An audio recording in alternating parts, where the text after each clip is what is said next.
What's going on, y'all? Joshua here. And guess what? On yesterday's ride, I got another flat. Womp, womp, womp, womp. So, I have another tube here, old spare one. I'm going to show y'all a little pro tip. It's an old school BMX trick that you use an old tube, cut it up, line the inside of the tire, and that helps greatly reduce pinch flats. Follow along if you like. I'm going to do this start to finish. So the first thing I need to do is get the wheel off. And the first thing I need to do before even getting the wheel off is shift it down to the Mo Fasta gear. So once it's in the Mo Fasta gear, I have SLX, so I've got to flip the lever there. Don't have the Shrammy with the little catch, but you know, that lets you do all the wonks. So grab whatever tool you need if you need a tool to get the rear wheel off. In the case of the Specialized, yes, it requires a 6mm.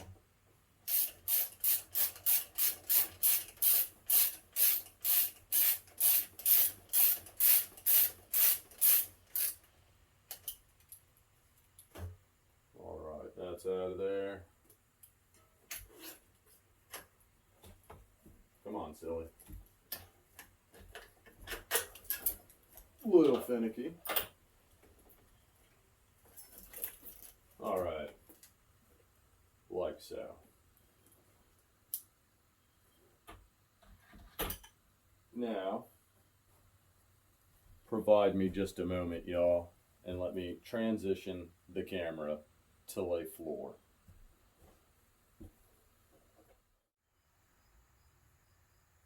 Alright, I'm back, fellow humans.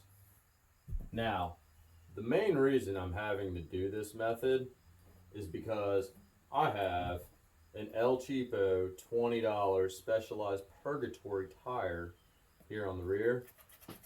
And these little thin old sidewalls, they're very thin, very thin. And due to the fact that they're so thin, I need the extra protecciones. And this is the best method I have discovered. I think I found it on a forum somewhere. Somebody was asking about methods for reducing pinch flats with tubes, especially for the rear. Of course, I highly don't recommend doing it for the front. If you can avoid it, avoid it. This is a serious weight penalty. Like, ridiculous. I mean, in essence, you're running two tubes minus a valve stem.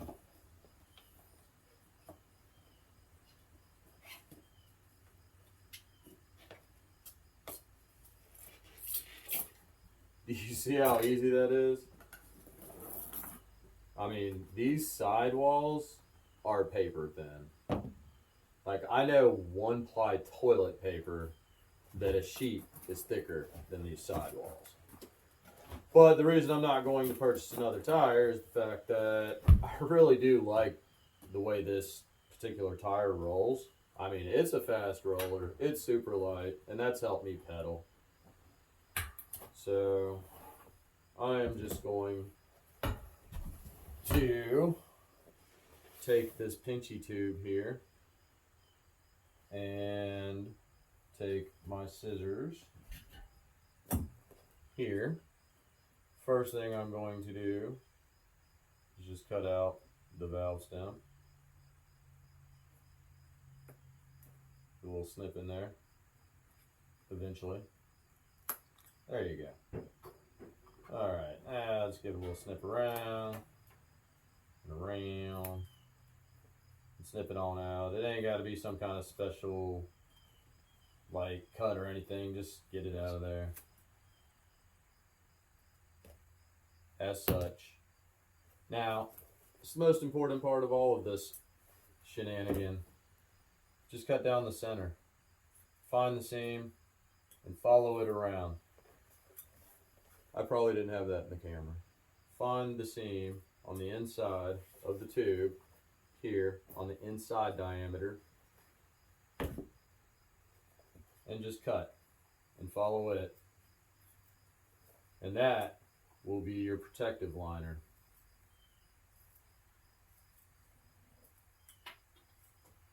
And you know what I'm going to do? I just thought about this. I actually have a scale. Quite curious what the weight of the tube and a tube is with one valve stem gone.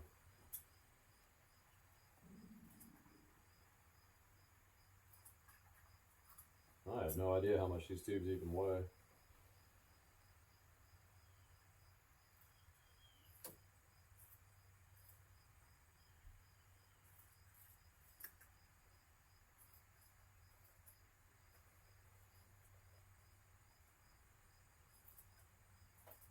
Round and round we go.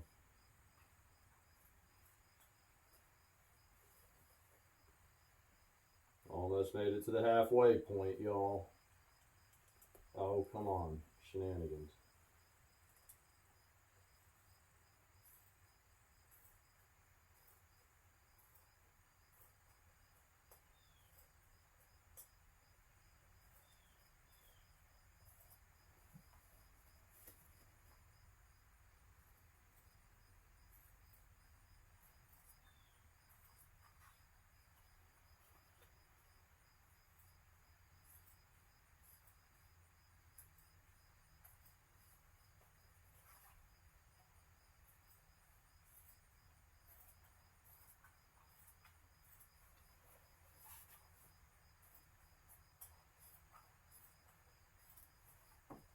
Almost there, y'all.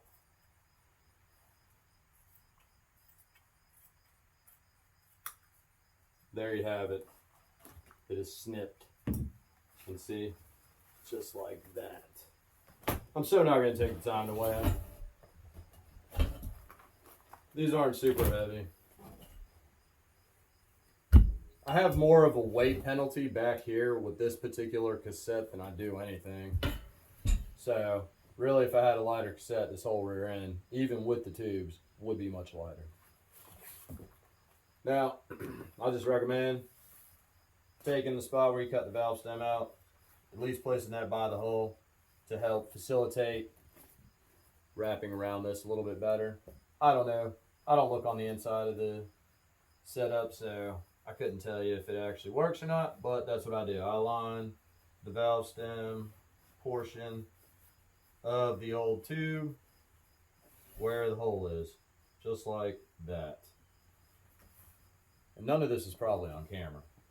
So, here, all I'm doing, I'm tucking this in here.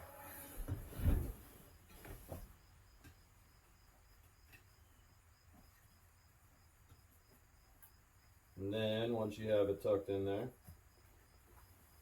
kind of make sure the lower side is down below the lip of the wheel.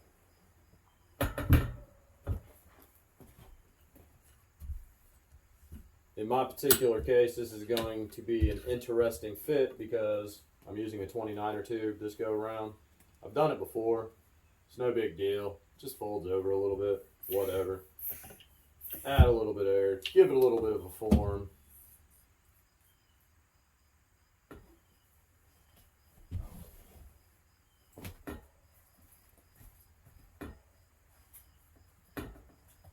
And then get the tucky.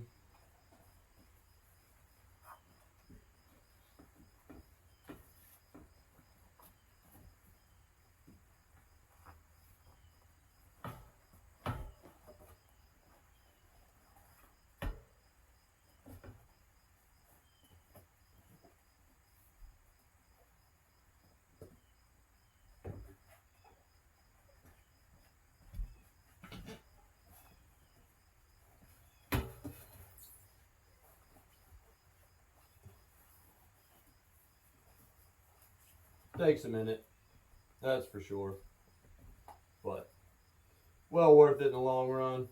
Greatly reduces pinch flats. And I did this method on a hardtail for a long time. Probably one of the best tricks I ever learned right there.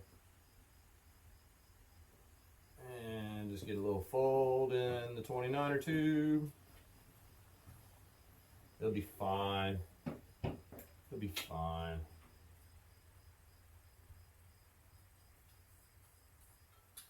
Once you got the tube tucked, let a little of that air out.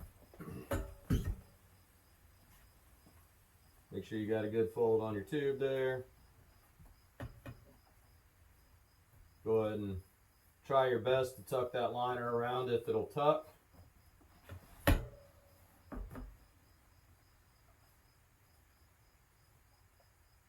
And in the places that it will tuck, go ahead and start setting the bead.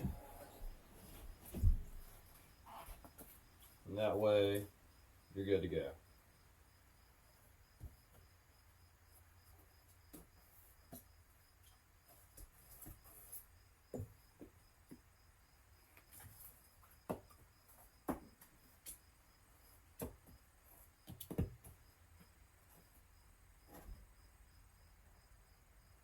In my case, it's just a little more awkward because, yes, I have a 29er tube in here.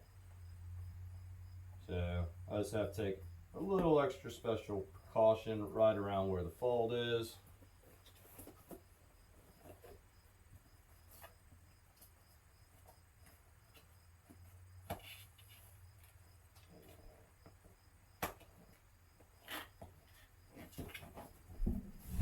Go ahead and roll the bead the rest of the way up as far as you can get it. Grab the fancy little tool. Don't let it come off over here.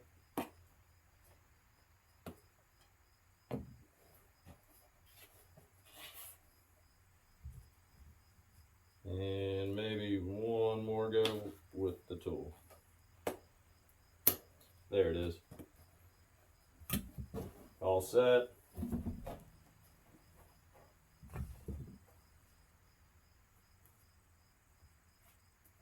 Go ahead and grab the valve stem lock nut. Throw that on there a little wee bit, so that way when you install the pump, it doesn't push it up in there all wonky like.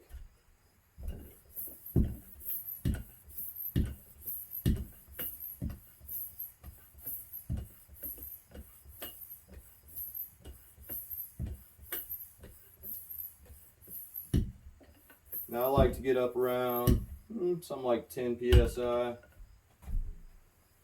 Just kind of work the bead, ensuring that it has a better opportunity to seat up against the rim and seat properly.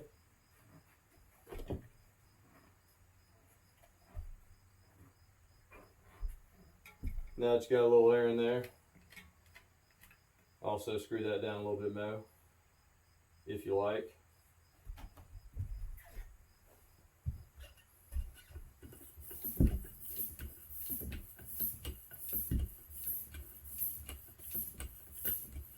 And pump it up till you hear your beads pop in place, generally.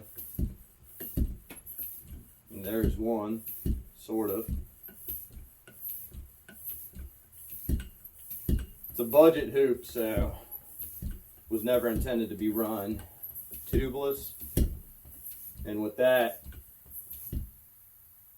this one never really popped as much as like the halo on the front.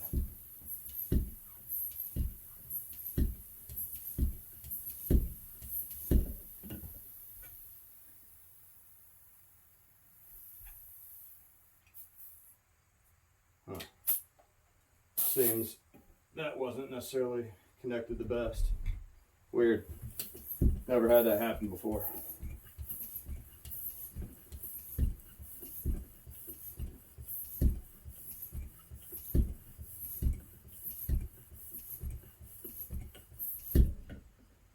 All right.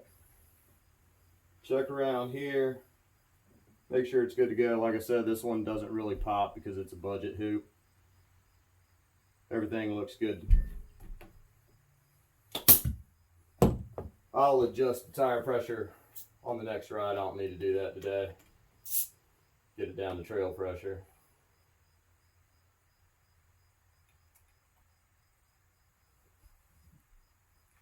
Put all that back on.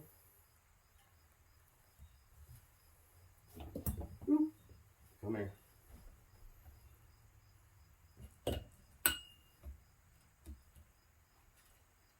And then back on it goes.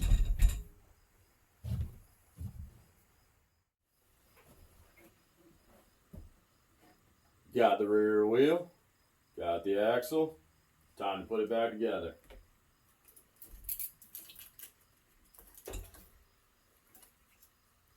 Get on there. Oh, get on there.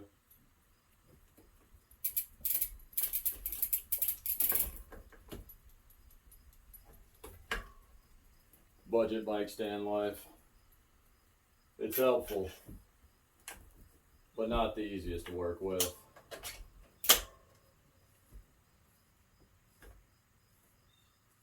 And just like that, it goes back together.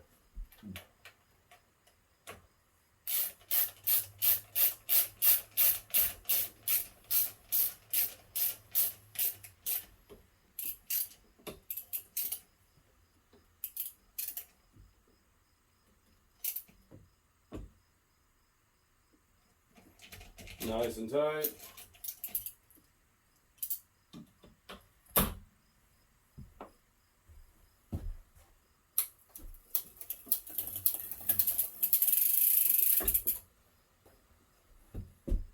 Voila, there you have it.